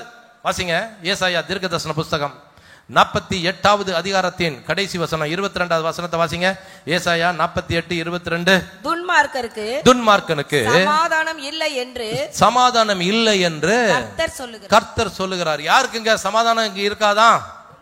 சத்தமா சொல்லுங்க. நம்ம எல்லாம் துன்மார்க்கரா விசுவாசிகளா? என்ன உசு உசு உசுன்னு காத்து தான் வருது, சத்தம் வரலையே. நம்ம எல்லாம் விசுவாசிகளா துன்மார்க்கரா? ஏங்க சமாதானம் யாருக்கு இருக்காது? பெரிய உங்களுக்குள்ள இல்ல, பெரிய வந்திருக்க அநேகருக்குள்ள இல்ல. இன்னைக்கு தேவ ஜனங்களுக்குள்ள ஏன் சமாதானம் இல்லைன்னா, துன்மார்க்கனை போல பயங்கரமான பாவம். பேரளவுதான் ஞானஸ்நானம் எடுத்திருக்கிறேன், அபிஷேகத்தை பெற்றிருக்கிறேன், சபைக்கு வர்றேன் அப்படின்னு சொன்னா கூட இன்னைக்கு நிறைய பேர் துன்மார்க்கரை காட்டிலும் மோசமான பாவங்களை செய்து கொண்டு உட்கார்ந்து இருக்கிறதுனாலதான் இன்னைக்கு திருச்சபைக்குள்ள சமாதானம் இல்லை. எப்ப ஒரு உண்மை உத்தமான ஊழியக்காரர் எழும்பி ஜனங்களுடைய பாவத்தை குறித்து எச்சரிக்கும் போது அதை கேட்டு ஜனங்கள் மனம் திரும்புகிறார்களோ அந்த சபைக்குள்ளதான் மெய்யான தேவ சமாதானம் வரும். ஆமென் சொல்ற எல்லாம் நல்ல பலமா கரங்களை தட்டி உற்சாகமாக தேவனை மகிமைப்படுத்துங்க. இன்னும் உற்சாகமாக ஊழியக்காரர் பேசுகிற வார்த்தையில இந்த பாஸ்டுக்கு வேற வேலை இல்லை, அவர் பாட்டுக்கு பேசிட்டு நாங்க செய்யற பாட்டு செய்வோம் அப்படின்னு சொன்னா உங்களுக்குள்ள கடைசி வரைக்கும் சமாதானம் வராது. நல்ல கவனிங்க. பாவத்தை குறித்து ஊழியக்காரர் எச்சரிக்கும் போது, ஐயோ ஆண்டவரே இனிமே அந்த பாவத்தை செய்ய மாட்டேன்னு சொல்லி எந்த விசுவாசி பாவத்தை உணர்ந்து ஒப்பு கொடுத்து அதை செய்யாம இருக்கிறார்களோ அவர்களுக்குள்ளதான் சமாதானம் வரும். வேதம் சொல்லுகிறது, தன் பாவங்களை மறைக்கிறவன், அவ்வளவுதானா? வசனம் முடிஞ்சு போச்சா? அவைகளை அறிக்கை செய்கிறவனுக்கு இரக்கம் கிடைக்குமா? அறிக்கை செய்து விட்டு விடுகிறவனுக்கு இரக்கம் கிடைக்குமா? அந்த இறக்கத்துக்கு பேர் தான் சமாதானம். கரங்களை உயர்த்துவரல்ல சொல்லுங்க. இன்னும் உற்சாகமா சொல்லுங்க. ஊழியக்காரர் கர்த்தருடைய வார்த்தையை வைத்து ஜனங்களுக்குள்ள பேசும்போது, ஐயோ ஆண்டவரே இந்த பாவம் எனக்குள்ள இருக்குதே, நான் இதுல இருந்து மனம் திரும்புறேன்னு சொல்லி அந்த பாவத்தை உணர்ந்து, நல்ல கவனிங்க, தன் பாவங்களை மறைக்காம ஆண்டவர்ட்ட அறிக்கையிட்டு அதோடு நிக்க கூடாது. அதுக்கப்புறம் அதை செய்யாம இருந்தால் சமாதானம் கிடைக்கும். அப்படி இல்லைன்னா துன்மார்க்கனுக்கு சமாதானம் இல்லாதபடியே அந்த மனுஷனுக்கும் சமாதானம் இருக்காது. ஹல்லேலூயா, ஹல்லேலூயா. இன்னைக்கு மனைவிக்கு தெரியாமல் கணவன் செய்கின்ற துரோகம், கணவனுக்கு தெரியாமல் மனைவி செய்கின்ற துரோகம், பெற்றோருக்கு தெரியாமல் பிள்ளைகள் செய்கின்ற துரோகம், பிள்ளைகளுக்கு தெரியாமல் பெற்றோர் செய்கின்ற துரோகம், ஊழியக்காரருக்கு தெரியாம விசுவாசிகள் செய்கிற துரோகமும் பாவமும் தான் அவங்களுக்கு கடைசி வரைக்கும் சமாதானத்தை கொடுக்கவில்லை. My dear brothers and sister, பாவங்களை மறைச்சே வைக்காதீங்க.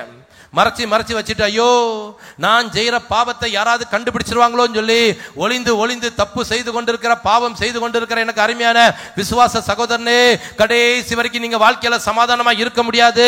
அந்த பாவங்களை ஆண்டவர்ட்ட அறிக்கையிட்டு அதை விட்டுட்டா தான் உங்களுக்கு மெய்யான தேவ சமாதானம் கிடைக்கும். ஆமென் சொல்ற எல்லாம் நல்ல பலமா கரங்களை தட்டி உற்சாகமாக தேவனை மகிமைப்படுத்துங்க.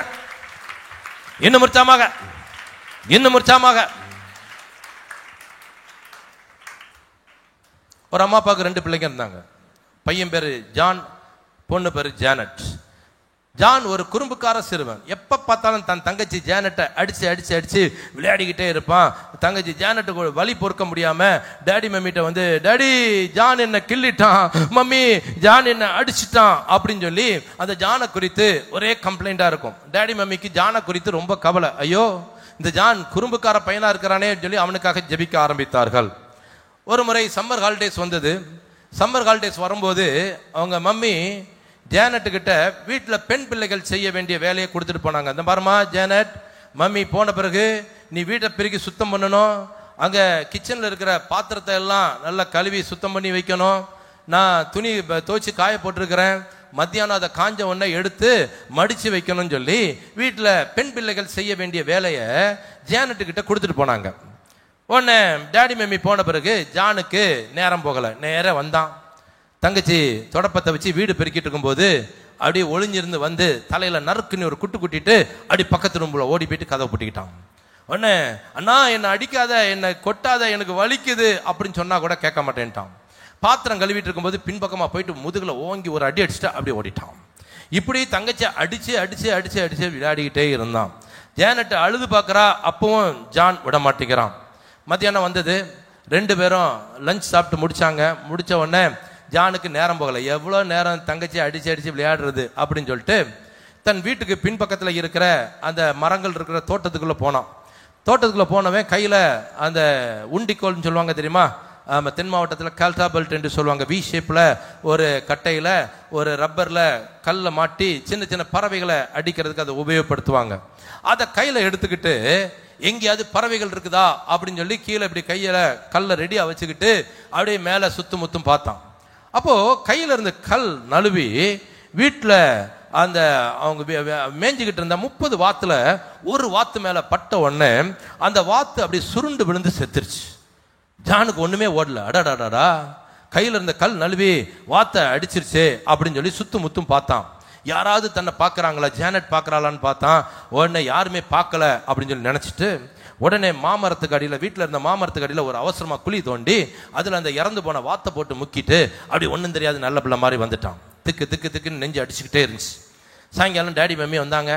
மம்மி டேடி காஃபி குடிச்சு முடிச்ச உடனே மம்மி போயிட்டு பின்பக்கத்தில் இருந்த வாத்துகள் ஒவ்வொன்றா எண்ணி கூட்டுக்குள்ளே அடைச்சாங்க. அப்போ 30 வாத்துக்கு பதிலாக 29 வாத்து தான் இருந்துச்சு. அப்போது ஜானட்டையும் ஜானையும் கூப்பிட்டு, என்னப்பா 30 வாத்து உண்டு 29 வாத்து தானங்க இருக்குது அப்படின்னு சொல்லி பார்த்தீங்களான்னு சொன்னால் ஜான் அப்படி பயந்து போய் நான் பார்க்கல மம்மி அப்படின்ட்டான். ஜானட்டு சரி ஜானுக்கு நல்ல ஒரு பாடத்தை கற்றுத்தரணும் அப்படின்னு சொல்லிட்டு, ஏன்னா ஜானட் எல்லாத்தையும் பார்த்துட்டா, ஜன்னல் வழியாக இருந்து எல்லாத்தையும் பார்த்துட்டு, இருடா ஜான் உனக்கு ஒரு பாடத்தை கற்றுத்தரேன் அப்படின்னு சொல்லிட்டு மம்மி கிட்ட எனக்கு தெரியாது மம்மி அப்படின்னு சொல்லி போய் சொல்லிட்டா. அடுத்த நாள் வந்த உடனே ஜான் ஹாயா டிவியில் இப்போ வீட்டில் டிவியில் வந்து உட்காந்து ப்ரோக்ராம்லாம் பார்த்துட்டு இருந்தான். அப்போது ஜானட் வந்து, டே ஜான் இங்கே வாடா, இந்த தொடப்பத்தை எடுத்து வீட்டை பெருக்குடா அப்படின்னு. என்ன போய் சொல்கிற அப்படின்னு சொல்லி அடிக்கிறதுக்கு ஜான் கையை வாங்கினான். டே நிறுத்துடா அந்த வாத்து அப்படின்னோடனே, ஐயோ நீ இது பார்த்துட்டியா, என் டேடி மேம்கிட்ட சொல்லிடாத அண்ணே, போடா போயிட்டு வீட்டை தொடப்பத்தை எடுத்து வீட்டை பெருக்கிட்டு வந்த உடனே அப்படி உட்காந்துருந்தானா, டே டே டே டே என்ன மசம் நிற்கிற, போடா கிச்சனுக்குள்ள போடா, போயிட்டு பாத்திரத்தெல்லாம் கழுவிட்டு வாடா அப்படின்னு சொல்லி ஜானட் என்ன பண்ணா, அன்னையிலிருந்து தான் செய்ய வேண்டிய வேலையெல்லாம் ஜானுகிட்ட கொடுக்க. இன்னைக்காவது ஜான் என்னால செய்ய முடியாதுன்னு சொன்ன, என்னடா செய்ய முடியாதா, டே ஜான் அந்த வாத்து அப்படின்னு, வேண்டாம் வேண்டாம் வேண்டாம் நான் செய்யறேன் அப்படின்னு சொல்லி ஜான் என்ன பண்ணானா, அன்னையிலிருந்து அந்த ஜானட் செய்யற வேலையெல்லாம் செஞ்சுட்டு வந்தானோ. ஒரு நாள் வந்தது, ஒரு மாசம் ஓடிடுச்சு. ஜான் யோசனை பண்ணி பார்த்தானா, என்னடா இது எவ்வளவு சுதந்திரமா நம்ம வாழ்ந்தோம், யாருக்கும் அடிமைப்படாத வாழ்க்கை வாழ்ந்தோம், இப்ப தங்கச்சி வேலையெல்லாம் நான் செஞ்சிட்டு இருக்கிறேனே அப்படின்னு சொல்லி யோசனை பண்ணும்போது சண்டே கிளாஸ்ல அவங்க டீச்சர் சொல்லி கொடுத்தது ஞாபகத்து வந்துச்சு. நம்ம யாருக்கு விரோதமாவது பாவம் பண்ணா, யாருக்கு விரோதமா பாவம் பண்ணமோ அவங்க கிட்டையும் ஆண்டவர்கிட்டையும் மன்னிப்பு கேட்டா 2 பேருமே நம்மளை மன்னிச்சிருவாங்க அப்படின்னு சொன்னது ஞாபகத்துல வந்த உடனே, சரி சாயங்காலம் டேடி மம்மி வந்த உடனே இதெல்லாம் சொல்லி மன்னிப்பு கேட்டுறணும் அப்படின்னு சொல்லி ரெடியா காத்திருந்தான். அதே மாதிரி சாயங்காலம் டேடி மம்மி வந்தாங்க. ஜானட் அந்த நேரத்தில் ஃப்ரெண்டு வீட்டுக்கு போயிட்டா. உடனே ஜான் வந்து டேடி மம்மி காஃபி குடிச்சிட்டு இருக்கும்போது அப்படியே கையை கட்டி பவ்யமாக வந்து நின்னான். பெற்றோருக்கு ஒன்றுமே ஓடல, என்னடா குறும்புக்கார பையன், வீட்டுக்கு அடங்காத பையன் இப்படி நல்ல பிள்ளை மாதிரி வந்து அடங்கி நிற்கிறான்னு சொல்லிட்டு ஜான் முதுகுல தட்டி, அம்மா என்னடா ஜான் உனக்கு என்ன ஆச்சுன்னு சொன்னோடனே ஜான் அழ ஆரம்பிச்சிட்டான். பயங்கரமாக அழுதான். அப்படியே அழுதுகிட்டே இருந்தோடனே, பரவாயில்லடா சொல்லுடா என்ன என்ன என்ன அப்படின்னு சொன்னால் அழுகையை அடக்க முடியாமல் அடக்கிட்டு அந்த 1 மாசத்துக்கு முந்தி அந்த வாத்து காணாமல் போன அந்த சம்பவத்தை சொன்னான்.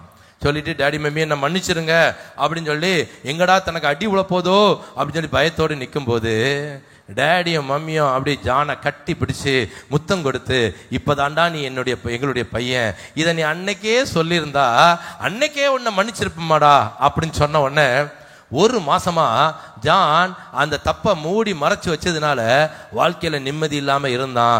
எப்போ அதை சொன்னானோ டேடி மம்மிட்ட உடனே அவனுடைய வாழ்க்கையில மறுபடியும் சமாதானம் வந்துருச்சு. இது அவன் தங்கச்சிக்கு தெரியாது. அடுத்த நாள் வந்தது, ஜான் அப்படி ஹாயா ஹாலில் உட்காந்து டிவியில் ப்ரோக்ராம் பார்த்துட்டு இருந்தான். தங்கச்சி ஜானட் வந்தா, டே ஜான் என்ன மசம் உட்காந்துருக்க, தொடப்பத்தை எடுத்து பெருக்குடா அப்படின்னு. அடி போடி அதெல்லாம் பெருக்க முடியாது அப்படின்னு. டே ஜான் என்ன பெருக்க முடியாதா, டே ஜான் அந்த வாத்து அப்படின்னா. அடி போடி, நேத்து நான் டேடி மம்மிட்ட கேட்டு மன்னிப்பு கேட்டேன், இனி என்ன ஒண்ணுமே பண்ண முடியாதுன்னு சொன்னான். நல்லா கவனிங்க, ஏன் சொல்றேன்னா இன்னைக்கு அந்த ஜானை போல யாருக்கோ தெரியாம பாவத்தை பண்ணிக்கிட்டு உள்ளுக்குள்ளே வச்சு ஐயோ நான் செய்யற பாவம் கண்டுபிடிக்கப்பட்டு விடுமோ அப்படின்னு சொல்லி வச்சிட்டு இருக்கனால வாழ்க்கையில கடைசி வரைக்கும் சமாதானமா இருக்க முடியாது. அந்த ஆண்டவர்ட்ட அந்த பாவத்தை அறிக்கையிட்டு இடுவதோடு அல்லாமல் அதை விட்டுட்டா மெய்யான தேவ சமாதானம் நமக்கு வரும். ஆமென் சொல்ற எல்லாம் நல்ல பலமா கரங்களை தட்டி உற்சாகமாக தேவனை மகிமைப்படுத்துங்க. இன்னும் உற்சாகமாக முதல்ல மெய்யான தேவன் இருந்து பிரயோஜனம் இல்லை, அவரை பயன்படுத்த வேண்டிய விதத்துல நானும் நீங்களும் பயன்படுத்தணும். ரெண்டாவது, உபதேசிக்கிறதுக்கு ஊழியக்காரர் நல்லா இருக்கிறாரு, ஆனா ஊழியக்காரர் பாவத்தை குறித்து எச்சரிக்கும் போது அந்த பாவத்தை எல்லாம் ஆண்டவர்ட்ட அறிக்கையிட்டு மன்னிப்பு கேட்டு அதை செய்யாம இருந்தால் சமாதானம் கிடைக்கும். மூன்றாவது, அந்த இழந்து போன தேவ சமாதானத்தை ஜனங்கள் எப்படி பெற்றுக்கொள்ள முடியும்? மூன்றாவது, அந்த இஸ்ரவேல் ஜனங்களுக்குள்ள எது இல்லையா? கர்த்தருடைய வேதம் இல்லையா? இன்னைக்கு உங்ககிட்ட எல்லாம் வேதம் இருக்கா? கர்த்தர் எழுதி கொடுத்த வேதம் இருக்கா? இருக்கு. இதை வச்சுக்கிட்டு ஏன் இன்னைக்கு நமக்குள்ள சமாதானம் இல்லை? இது இருந்தாலும் இன்னைக்கு சமாதானத்தை பெற்றுக்கொள்வதற்கான வழி என்ன? திருப்பிக் கொள்ளுங்கள். 119வது சங்கீதம் 165வது வசனத்தை வாசிங்க. 119வது சங்கீதத்தின் 165வது வசனம். உம்முடைய வேதத்தை நேசிக்கிறவர்களுக்கு மிகுந்த சமாதானம் உண்டு. ஆமென் சொல்ற எல்லாம் நல்ல பலமா கரங்களை தட்டி உற்சாகமாக தேவனை மகிமைப்படுத்துங்க. நல்ல கரங்களை கொண்டு வந்தவங்க உற்சாகமாக, இன்னும் உற்சாகமாக. வேதத்தை நேசிக்கிறவங்களுக்கு சமாதானம் உண்டா இல்ல மிகுந்த சமாதானம் உண்டா? நீங்க எல்லாம் வேதத்தை நேசிக்கிறீங்களா? நீங்கள் கர்த்தருடைய வேதத்தை நேசிக்கிறீர்களா? வந்திருக்கிற எனக்கு அருமையான சகோதரனே சகோதரியை, நீங்கள் கர்த்தருடைய வேதத்தை நேசிக்கிறீர்களா? நான் கர்த்தருடைய வேதத்தை நேசிக்கிறேன் பிரதர். நான் 1 லட்சம் ரூபாய்க்கு நான் பைபிள் வாங்கி என் வீட்டில் வச்சிருக்கேன் தெரியுமா? இஸ்ரேல் போயிருக்கும் போது அங்க வாங்கின வேதாகமம். ஆமா, நான் 1 லட்சம் ரூபாய்க்கு வாங்கிட்டு வந்தேன். அதனால சமாதானம் கிடைச்சிருமா? நீங்க வேதத்தை ரொம்ப நேசிச்சு விலை கூடின வேதாகமத்தை வீட்டில் வாங்கி வச்சாலும் நமக்கு சமாதானம் கிடைச்சிருமா? சொல்லுங்க. யாருக்குங்க அப்ப சமாதானம் கிடைக்கும்? சங்கீதம் 1:1 சொல்லுங்க. அதுக்கு அங்க பார்க்க வேண்டாம், அப்படியே சொல்லலாம். துன்மார்க்கனுடைய ஆலோசனை நடவாமலும்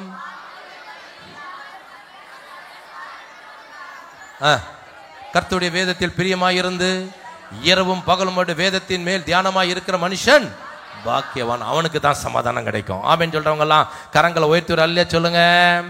இன்னும் உற்சாகமா சொல்லுங்க. இன்னைக்கு நம்ம இந்த வேதத்தை வாசித்து தியானித்து அதன்படி நடக்க ஒப்பு கொடுத்தால்தான் வேதத்தை நேசிக்கிறோம் சொல்லி அர்த்தம். அப்படிப்பட்டவங்களுக்கு தான் வாழ்க்கையில சமாதானம் கிடைக்கும். புரிந்து கொண்ட எல்லாம் நல்ல பலமா கரங்களை தட்டி உற்சாகமாக தேவனை மகிமைப்படுத்துங்க. இன்னும் உற்சாகமாக. My dear brothers and sister, நீங்கள் வேதத்தை நேசிக்கிறீர்களா? அதிகாலையில எழும்பி வேதத்தை வாசித்து தியானித்து அந்த வார்த்தைகளுக்கு ஒப்பு கொடுத்து ஐயோ ஆண்டவரே இந்த வசனத்தின்படி வாழ்வதற்கு எனக்கு உதவி செய்யுங்க, நான் வாழ்றேன்னு சொல்லி ஒப்பு கொடுத்தாதான் அந்த வீட்டுக்குள்ளதான் சமாதானம் இருக்கும். அப்படிப்பட்ட விசுவாசிகளுக்குள்ளதான் சமாதானம் இருக்கும். அல்லேலூயா. இன்னைக்கு வேதம் வாசிக்கிறதே குறைஞ்சு போச்சுங்க. இன்னைக்கு விசுவாசிகளுக்கு வாட்ஸ்அப் பார்க்கறதும், ஃபேஸ்புக்ல இருக்கிறதும், ட்விட்டர்ல இருக்கிறதும், இன்ஸ்டாகிராம்ல இருக்கிறதுக்கும் தான் நேரம் இருக்குதே ஒழிய ரொம்ப பிஸி பிரதர் நான், எனக்கு வேதம் வாசிக்கிறதுக்கு டைம் கிடையாது. அப்போ உங்க வீட்டுக்குள்ள கடைசி வரைக்கும் சமாதானம் வராது. எழுதி வச்சுக்கிடுங்க. கர்த்தருடைய வேதத்தை நேசிக்காத வீட்டுக்குள்ள இன்னைக்கு சமாதானம் நிச்சயமாக இருக்காது. ஒரு அம்மா வீட்டில் பயங்கரமான பிரச்சனை, கணவன் மனைவிக்கு நடுவில் அப்பப்ப பிரச்சனை வருது, வீட்டுக்குள்ள சமாதானமே இல்லை. அதனால ஒரு நாள் அவங்க போற சபையில் உள்ள ஊழியக்காரருக்கு ஃபோன் பண்ணி, ஐயா என் வீட்டில் நிம்மதியே இல்லை, எங்க வீட்டுக்குள்ள சமாதானம் இல்லாமல் இருக்கு, எனக்கும் என் வீட்டுக்காருக்கும் அடிக்கடி தகராறு வருது, நிறைய பிரச்சனை இருக்குதுயா, வந்து எங்களுக்காக ஜோம் பண்ணுங்க, கொஞ்சம் ஆலோசனை கொடுத்து ஜோம் பண்ணுங்க அப்படின்னு சொன்ன உடனே அந்த ஊழியக்காரரும் சரி சாயங்காலம் உங்க வீட்டுக்காரர் எப்போ வருவாரு, உங்க பிள்ளைகள்லாம் எப்போ இருப்பாங்க, நான் எப்போ வரட்டும்னு சொல்லி கேட்டு டைமை ஃபிக்ஸ் பண்ணிட்டு அந்த குறிப்பிட்ட நேரத்தில் அந்த சகோதரியுடைய வீட்டில் போயிட்டு கொஞ்சம் ஆறுதலா ஜோம் பண்ணிட்டு வரலாம் அப்படின்னு சொல்லிட்டு ஊழியக்காரர் போனார். வீடு சந்திப்புக்கு போனார். அப்போ ஊழியக்காரரை உபசரித்து நல்லா காஃபிலாம் கொடுத்து உட்கார வச்சு இந்த அம்மா எல்லா பட்டியலையும் அப்படியே ஒப்பிக்கிறாங்க. ஐயா என் வீட்டில் இப்படிப்பட்ட பிரச்சனைகள் அப்படின்னு சொல்லிட்டு உடனே ஊழியக்காரர் எல்லாத்தையும் கேட்டு, அட இவ்வளோதானம்மா, ரொம்ப சிம்பிள்மா, இதுக்கெல்லாம் போய் கவலைப்பட்டீங்கன்னா என்ன, இதெல்லாம் பிரச்சனையே கிடையாது, வாசிங்க பைபிள் எடுத்து வாசிங்க, 55வது சங்கீதம் 22வது வசனம்னாரு. அன்னைக்கு சொன்னாருங்க, இங்கே இல்லை. உடனே அந்த அம்மா இருங்க ஐயா அப்படின்னு சொல்லிட்டு பைபிளை எடுக்க போனாங்களாம். 10 நிமிஷம் ஆச்சான். சுத்தி தேடுறாங்களாம், பைபிளே காணுமா. எங்க வச்சேன், இங்க தானே வச்சேன்னு சொல்லி கிச்சனுக்கு போறாங்க, ஹாலுக்கு போறாங்க, பெட்ரூமுக்கு போறாங்க, சுத்தி தேடுறாங்க. கடைசியில பசங்க படிக்கிற புக்கோட புக்கா அப்படி ஒரு மூலையில அப்படி தூசி படிஞ்சு போய் கிடக்குது. அதை உடனே எடுத்துட்டு வந்து ஹூ நீ ஊதி தன்னுடைய புடவை தலைப்பால அதை ஃபுல்லா தொடச்சிட்டு, ஐயா என்னையா வசனம் சொன்னீங்க? 55 சங்கீதம் 22வது வசனமா அப்படின்னு சொல்லி அதை திறந்தாங்களாம். திறந்த உடனே அவங்க முகத்துல 1000 வாட்ஸ் பல்பு எரிஞ்சுதான். எரிஞ்சா பார்த்தா அதுக்குள்ள ஒரு 20 ரூபா நோட்டு இருந்துச்சான். உடனே வீட்டுக்கார்ட்ட, ஏங்க ஏங்க ஏங்க ஏங்க 2 மாசத்துக்கு முந்தி நீங்க காய்கறி வாங்க 200 ரூபா கொடுத்தீங்க, அதுல கூட மீதி 20 ரூபா இருக்குன்னு சொல்லி சொன்னேன், அதை கேட்டீங்க, எங்கேயோ வச்சுட்டேன்னு சொல்லி தேடணும், கடைசியில கிடைக்கல பாத்தீங்களா? என்ன திட்டுனீங்க 2 மாசத்துக்கு முந்தி, பாருங்க இந்த 20 ரூபா நோட்டு இங்கே தான் இருக்குது அப்படின்னாங்களாம். அந்த அம்மா பைபிள் படிச்சு எத்தனை மாசம் ஆகுது? வீட்டுக்குள்ள சமாதானம் வருமா? வீட்டுக்குள்ள சமாதானம் வருமா? நல்லா கவனிங்க. கர்த்தருடைய வேதத்தை வாங்கி வீட்டுக்குள்ள வச்சிருந்தா பிரயோஜனம் கிடையாதுங்க. கர்த்தருடைய வார்த்தையை அனுதினமும் எழுந்து வாசித்து தியானித்து அதன்படி நடக்க ஒப்பு கொடுக்கிறவங்களுக்கு தான் மெய்யான சமாதானம் வரும். ஆமென் சொல்ற எல்லாம் நல்ல பலமா கரங்களை தட்டி உற்சாகமாக தேவனை மகிமைப்படுத்துங்க. இன்னும் உற்சாகமாக, இன்னும் உற்சாகமாக, இன்னும் உற்சாகமாக. வேதத்தை கையில வச்சு பிரயோஜனம் இல்லைங்க. வேதத்தின்படி வாழ்றவங்களுக்கு தான் மெய்யான சமாதானம் வரும். உங்களுக்கு உடம்பு சரியில்லை, டாக்டர் தேடி போறீங்க. டாக்டர்கிட்ட உங்க பிரச்சனையை சொன்ன உடனே ஒரு பிரிஸ்கிரிப்ஷன் எழுதுறாரு. ஒரு ஃபுல் பேஜுக்கு காலையில சாப்பிட்றதுக்கு முந்தி இந்த மாத்திரை போடணும், சாப்பிட்டதுக்கு அப்புறம் இது, மத்தியானம் இந்த மாத்திரை, நைட்டு இந்த மாத்திரை போட்டு நைட்டு படுக்க போறதுக்கு முந்தி இந்த சிறப்பை குடிங்க அப்படின்னு சொல்லி எல்லாம் ஒரு பக்கத்துக்கு எழுதி கொடுத்துட்டார். நீங்களும் ஆயிரக்கணக்காக செலவு பண்ணி அந்த மெடிசினை வாங்கிட்டு வந்துட்டீங்க. வாங்கி செல்ஃபில் வைக்கிறீங்க. வச்சுட்டு அந்த கோர்ஸ் ஆரம்பிக்கணும். டாக்டர் என்ன சொன்னாரு? காலையில் சாப்பிட்றதுக்கு முந்தி இந்த மாத்திரையை போட சொன்னார்ல அப்படின்னு சொல்லிட்டு அந்த மாத்திரையை பார்த்துட்டு போடாம, சாப்பிட்டு முடிச்சோன்னே என்ன மாத்திரை போட சொன்னாரு? இந்த 3 மாத்திரை போட சொன்னார் இல்லையா அப்படின்னு சொல்லி அதை பார்த்துட்டு போடாம இருந்தீங்கன்னா வியாதி சரியாகுமா? சத்தமா சொல்லுங்க, சரியாகுமா? பைபிள் வாங்கி சும்மா வீட்டுக்குள்ளே வச்சிட்டு இருந்தா உங்களுக்கு சமாதானம் கிடைச்சிருமா? சமாதானம் வேணும்னா என்ன பண்ணும்? வேதத்தை நேசிக்கணும். அதிகாலையில எழும்பி வேதத்தை வாசித்து தியானித்து நடக்க ஒப்பு கொடுத்து அதன்படி நடந்தால்தான் மெய்யான சமாதானம். ஆமென் சொல்றவங்க எல்லாம் கரங்களை உயர்த்துற அல்ல சொல்லுங்க. இன்னைக்கு குடும்பத்துக்குள்ள நிறைய வீட்டுக்குள்ள சமாதானம் இல்லை. காரணம் என்ன? கர்த்தருடைய வேதம் அங்க இல்லைங்க. வேதத்தை வச்சிருக்காங்களே ஒழிய வேதத்தின்படி வேதத்தை வாசிக்கிறது கிடையாது, அதன்படி நடக்கிறது கிடையாது. நிறைய பெற்றோர் இன்னைக்கு முன்மாதிரியா இருக்கிறது கிடையாது. வேதம் வாசிக்காத ஒரு தகப்பன் தன் பையனை டேவிட்டை தடியா டேவிட் எழும்புடா, 8 மணி வரைக்கும் தூங்குறியடா, எஞ்சி பைபிள் படிறான்னு சொல்ல முடியாது. அவன் எஞ்சி உடனே சொல்லுவான், ஏன்பா நானும் தான் பார்க்குறேன், முழிச்சுதான்ப்பா இருந்தேன், காலையில் 6 மணிலேருந்து வாட்ஸ்அப்பே பார்த்துட்டு ஃபோன்லேயே உட்காந்துருக்கிற, நீ என்னைய போய் பைபிள் படின்னு சொல்றியா? கேட்பானா கேட்க மாட்டானா? சொல்லுங்க, கேட்பானா கேட்க மாட்டானா? வேதத்தை வாசிக்காத ஒரு தாய் தன்னுடைய பொண்ணை போய் எழுப்பி, எஸ்தர் எழும்பு எழும்பு எழும்பு, காலேஜ் போற டைம் ஆயிடுச்சு, போயிட்டு பைபிளை வாசி அப்படின்னு சொன்னா, ஏன் மம்மி நானும் தான் பார்த்தேனே, நீ காலையிலே எழும்பி கொட்டாவி விட்டுட்டு நேர கிச்சனுக்குள்ள போய் தான் வேலை செஞ்ச, நீ ஏன் இன்னும் பைபிள் படிக்கல, என்னைய போய் பைபிள் படின்னு சொல்றிய? கேட்பாங்க. கேட்குமா கேட்காதா? கேட்கும். வாசிங்க ஓசியா தீர்க்கதரிசன புஸ்தகம் 4வது அதிகாரம் 6வது வசனத்தை வாசித்து நான் முடிக்க போகிறேன். ஓசியா 4வது அதிகாரத்தின் 6வது வசனத்தை வாசிப்போம். என் ஜனங்கள் அறிவில்லாமையினால் சங்காரமாகிறார்கள். நீ அறிவை வெறுத்தாய். ஆகையால் நீ என் ஆசாரியனாய் இராதபடிக்கு நானும் உன்னை வெறுத்து விடுவேன். நீ உன் தேவனுடைய வேதத்தை மறந்தாய். ஆகையால் நானும் உன் பிள்ளைகளை மறந்து விடுவேன். நான் உன்னை மறந்து விடுவேன் எழுதியிருக்கிறாரா? உன் பிள்ளைகளை மறந்து விடுவேன் எழுதியிருக்கிறாரா? பெற்றோரே கொஞ்சம் சொல்லுங்க, பைபிள் படிக்காத பெற்றோரே சொல்லுங்க. நீ கர்த்தருடைய வேதத்தை மறந்தாய், ஆதலால் உன்னை மறந்து விடுவேன் ஆண்டவர் எழுதல, உன் பிள்ளைகளை மறந்து விடுவேன் என்று எழுதியிருக்கிறார். நமக்கு ஒண்ணுன்னா தாங்கிடுவோங்க, ஆனா பிள்ளைகளுக்கு ஒண்ணுன்னா என்னைக்கு என்ன பண்ண முடியாது, நம்மளால தாங்க முடியாது. காலையிலேயே நல்ல முகம் நிறைய பவுடர் அடிச்சு ஃப்ரெஷ்ஷா பிள்ளைகள் டாட்டா காமிச்சிட்டு, டாட்டா மம்மி டாட்டா டேடின்னு சொல்லி ஸ்கூலுக்கு போயிட்டு வர்ற பிள்ளைங்க சாயங்காலம் வரும்போது மூக்க ஒலிக்கிட்டு 102 டிகிரி காய்ச்சலோட வந்து நிக்குது.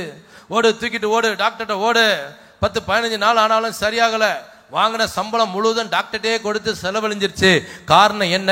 நீ கர்த்தருடைய வேதத்தை மறந்தாய், ஆதலால் நானும் உன் பிள்ளைகளை மறந்து விடுவேன். மை டியர் பேரண்ட், நானும் நீங்களும் வேதத்தை வாசித்து தியானித்து அதன்படி வாழ்வதற்கு ஒப்பு கொடுத்தால்தான் நம்முடைய பிள்ளைகளும் நம்மை பின்பற்றி வேதத்தை வாசித்து அதுக்கு கீழ்ப்படியும்.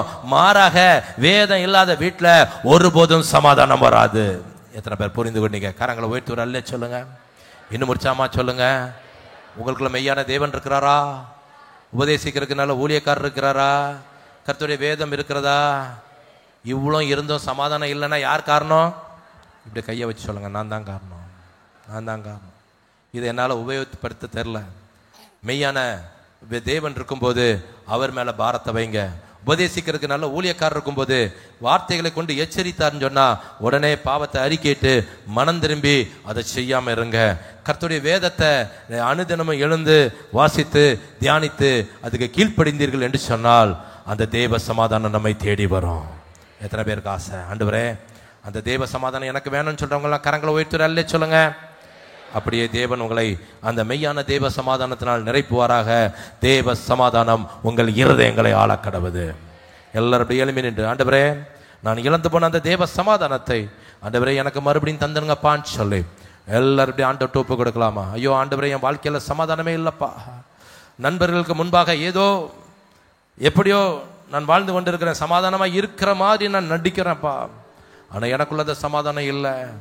மெய்யான தேவன் நீங்க இருக்கும்போது நான் இனிமே கவலைப்பட மாட்டேன் ஆண்டவரே, என் பிரச்சனைகள் எல்லாம் உம்மிடத்துல கொடுத்துட்றேன்.